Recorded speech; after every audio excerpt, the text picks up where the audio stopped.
Jeigu ieškai darbinio buso ir nenori papildomai remontuoti ir iškart lėkti į darbus, šitas busas kaip tik tau.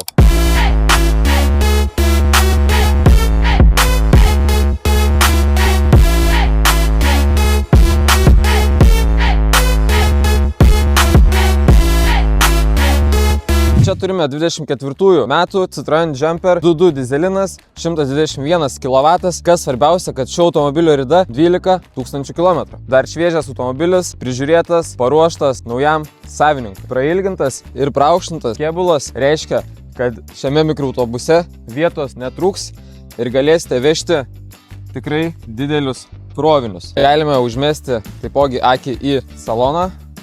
Tai salonas tikrai labai gražus, sėdynės nenusėdėtos, nenutrintos. Turime multimediją su galinio vaizdo kamera. 6 bėgiai, kas yra tikrai svarbu ekonomiškai važiuojant. Tai turime dar ir autopilotą, kas yra labai svarbu ilgesnioms kelionėms, ypač kai automobilis yra naudojamas kiekvieną dieną. Pat koks labai didelis pliusas, jog yra Citroen gamyklinė garantija. Pirmas aptarnavimas tik prie 50 000 km. Pats Citroenas yra iš Vokietijos, bet iš bendros išvaizdos matosi, kad tai nėra eilinis pavargęs mikroautobusas. Tikrai tvarkingas, tikrai prižiūrėtas, atrodo labai gerai. Tai šio mikroautobuso kaina 22 500 eurų. Taip pat galime suteikti lizingo paslaugas, mango draudimą nuo gedimų. Taip pat galite įkeisti savo seną automobilį. Tai jei tave sudomino šis variantas, būtinai susisiek.